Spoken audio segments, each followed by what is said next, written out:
policial penal do Espírito Santo, seja muito bem-vindo. Nesse vídeo aqui eu vou te contar tudo sobre a redação, para que você consiga uma nota incrível e consiga aprovação, se torne servidor público, tenha estabilidade, tenha uma série de direitos garantidos e consiga usufruir da vida, porque o servidor público consegue isso. Por conta das leis que a gente tem no Brasil, por conta da estabilidade, hoje ser servidor público muda a nossa vida. Eu digo isso porque eu sou servidora pública há 8 anos e o concurso público transformou a minha vida. Mas você sabe também que para garantir a aprovação você precisa ir bem na redação, porque conforme o edital, e gente, o edital, ele tem muitos critérios de correção da redação. Então, assim, o critério ele não é básico, não é assim, língua portuguesa e argumentação, ou coesão, língua portuguesa, argumentação e estrutura.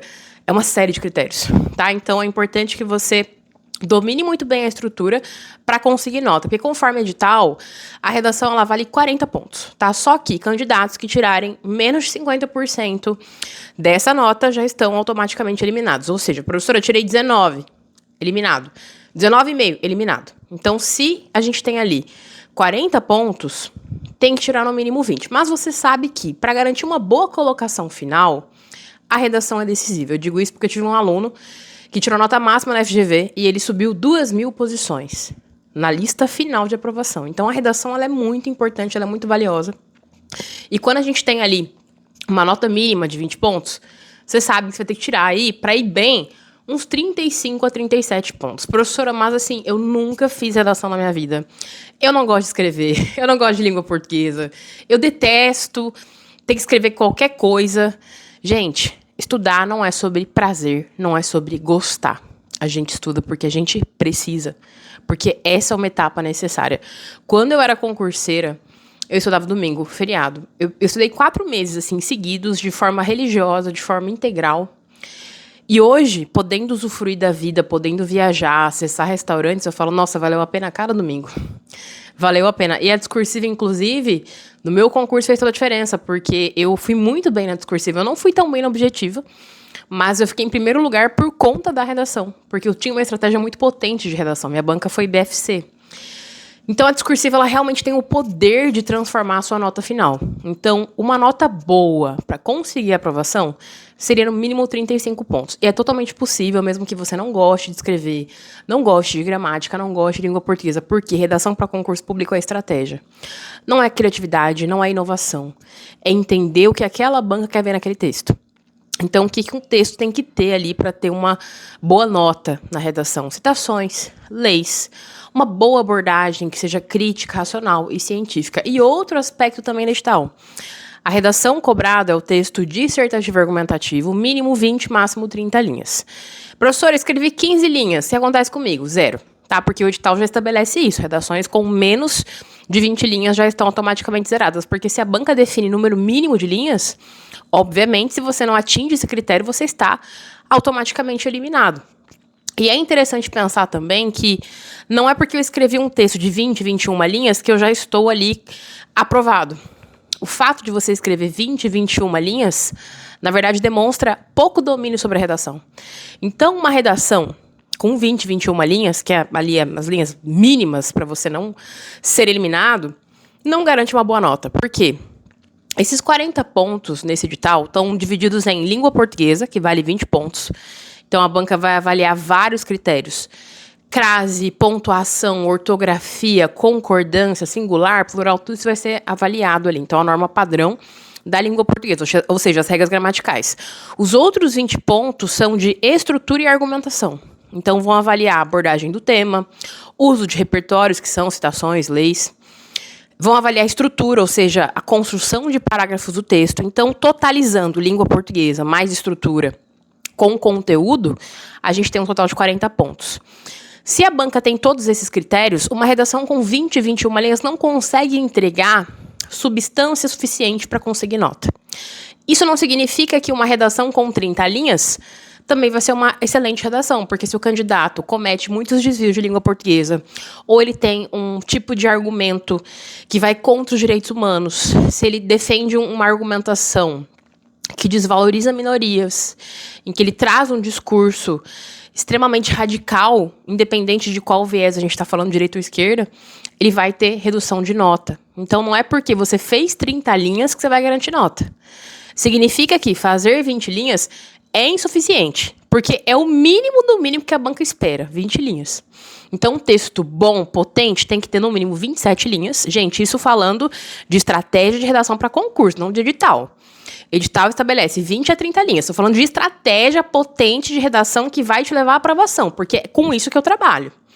Mínimo 27 linhas com citações, com leis, com bom uso de conectivos, respeitando as normas de estudo ali de estrutura da língua portuguesa, ou seja, respeitando as regras gramaticais, evitando erros, mas principalmente uma argumentação que não vá contra os direitos humanos, que defenda a Constituição Federal, que defenda todas as leis existentes no Brasil e que não contrarie esse viés argumentativo da banca. Então, não é sobre a sua opinião. E eu gosto de falar isso em concursos policiais, seja polícia penal, seja polícia militar, guarda municipal independente. Eu gosto de falar isso porque as pessoas em concursos da segurança pública confundem a instituição daquela vaga com a banca.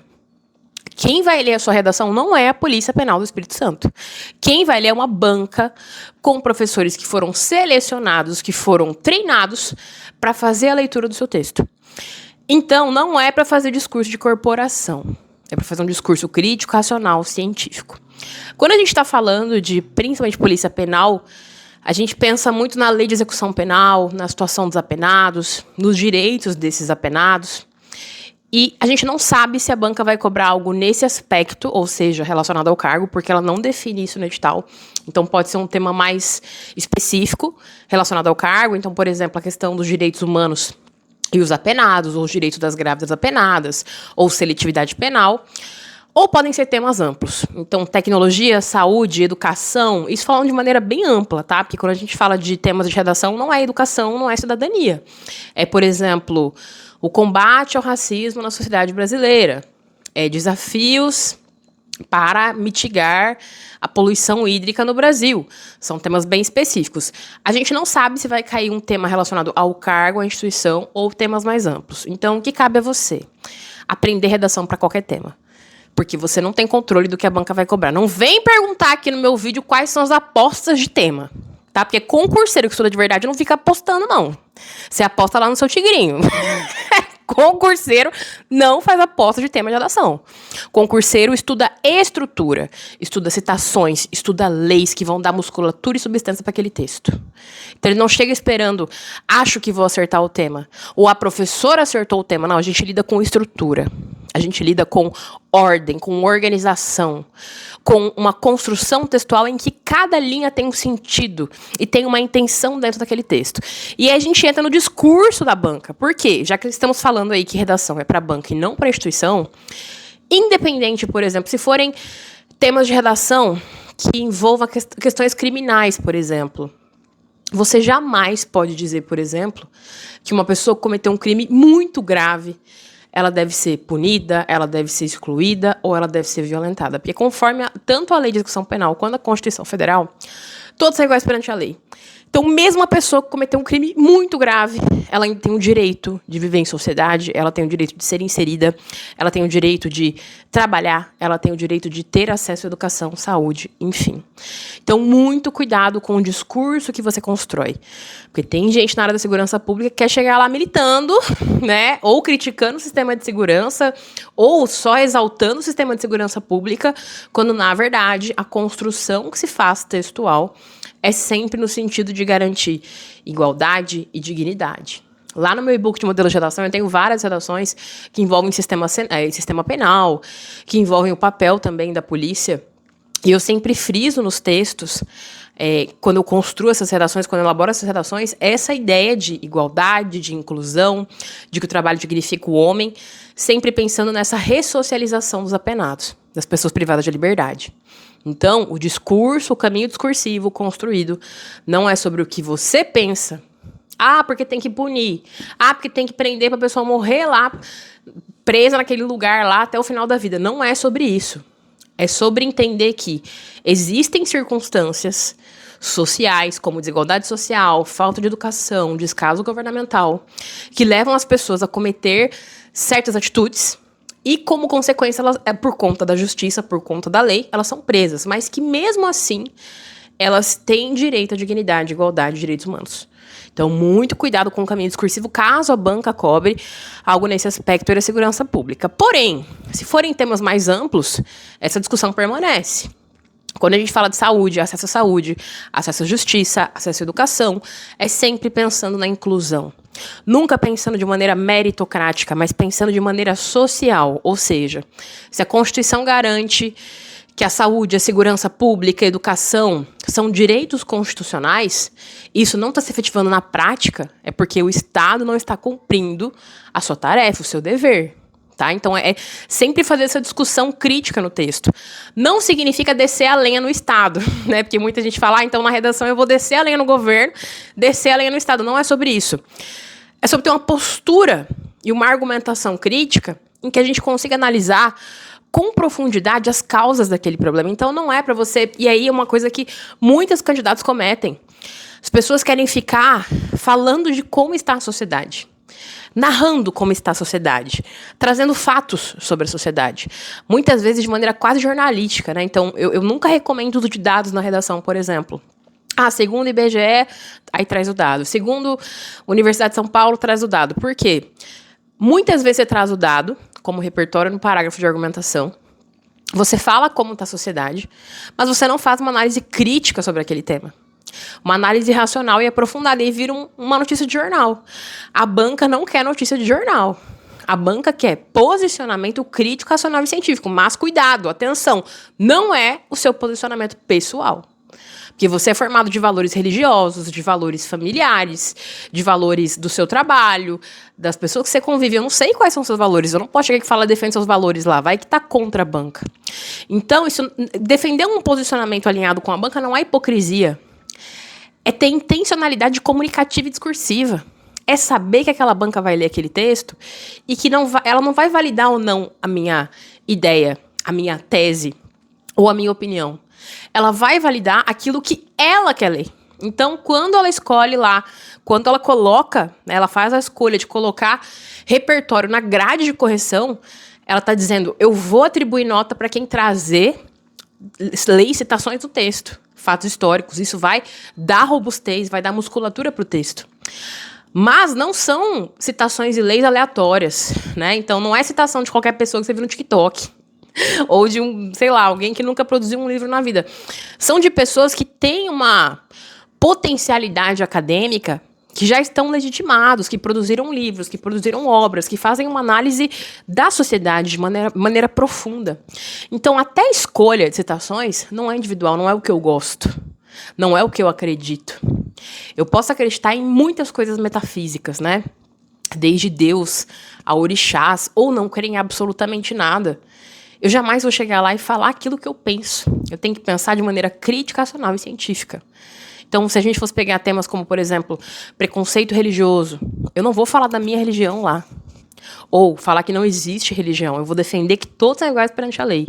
Então, cada pessoa tem o direito de exercer a sua religiosidade.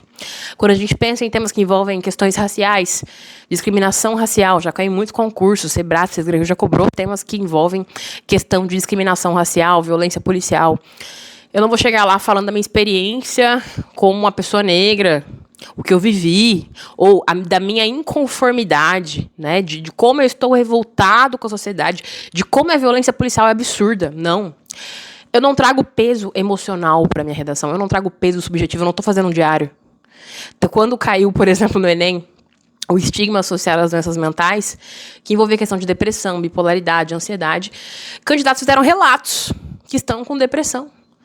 Aquilo não é um diário, gente, em que você vai falar da sua situação. Se cair, por exemplo, violência interpessoal ou violência doméstica, eu não chego fazendo relatos de coisas que eu vivi ou de conhecidos que viveram tal problema. Não, eu discuto de forma profunda. Por que isso existe no Brasil? É falta de educação? É a mentalidade social? É o descaso governamental? É a falta de fiscalização? Existem centenas de possibilidades argumentativas. Então, é esse o caminho que você vai seguir para conseguir nota no concurso da Polícia Penal do Espírito Santo. Se conectou comigo, gostou da maneira como eu ensino redação, entra nesse link abaixo aqui, que é o meu curso de redação para concursos públicos, em que eu ensino redação para qualquer tema e qualquer banca, tá? Inclusive a banca de vocês, que é o IDCAP. Então lá eu explico tudinho como fazer as 30 linhas. Tem correção de redação, então você vai ter acesso à plataforma de aulas e também a plataforma de correções para que você consiga uma ótima nota, com orientação, com acompanhamento. A gente tem materiais digitais, PDF de modelo de redação, PDF de citações, você vai arrasar nesse concurso público. Então clica aqui que eu tô te aguardando lá dentro.